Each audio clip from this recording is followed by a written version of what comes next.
Hello and welcome to week 5 in auditing. I hope everything is going well. Thank you so much for the contributions you've made so far.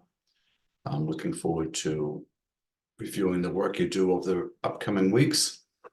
And as I like to say every week, I'm here to support your learning efforts. So anything I can do to support you in this course, please reach out to me. I'll respond to emails in a timely fashion. Also, I'm happy to meet on Zoom. So with that said, let's take a quick look at what is on tap for week 5. Okay, if I scroll down to week 5, you'll see it's on risk assessment and fraud. And as is the case every week, I have an instructor perspective. We have the slide decks, graded assignments, and the case study. So let's take a look at what's included in the week 5 agenda. So week 5 deals with assessing and responding to fraud risk. Now, the key about fraud risk is that when we're doing an audit of a publicly traded company, we're not responsible for finding all fraud, but we are responsible for keeping an eye out for it. And we have to first start with assessing the internal control risks. So if we feel as though there's a major risk, then our review for potential fraud is going to be enhanced. And so the goal here is to just keep in mind that we have to be on the lookout for it, even though fraud can often be a very difficult thing to find, particularly where there's collusion involved. So I think the term that you'll see in the chapter is the importance of professional skepticism. And so it's important that you think about, well, what are some potential ways that this particular operation might be susceptible to fraud, right? So brainstorming sessions to identify fraud risk could be important.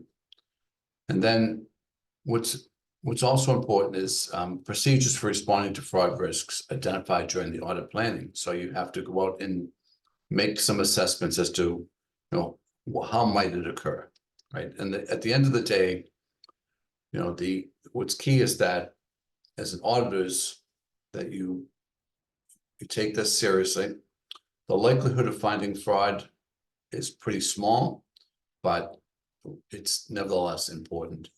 Okay, so the other thing that we covered in week 5 is responding to the risk of material misstatement. So this is very important from the perspective of when you look at the opinion that the CPA firm provides in the audit, in the financial statements, it says that management has both complied with GAAP and there are no material misstatements. So material basically means that anything that would influence the decision-making of key stakeholders, particularly investors and creditors. And so what is material is going to change from one organization to another. But essentially what this means is that if there is a material misstatement, then the auditors will not issue a unqualified or unmodified opinion.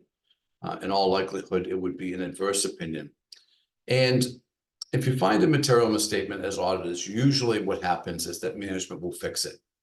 If they refuse to fix it, if there's something that is in the financial statements that has a material impact and management does not want to fix it, it's not just a matter of disagreement about how to interpret a particular accounting standard. This is, your inventory is overvalued or undervalued. The way you recognize sales for the period is not in compliance with general accepted principles. Now, these are material misstatements.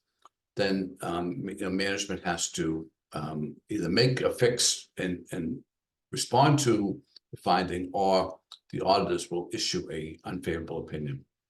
Okay, so that's the focus of this week's.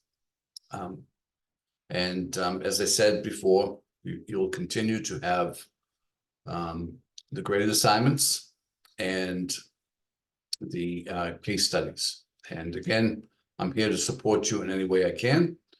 Thank you for your contribution so far, and I'm looking forward to your continued input on the course.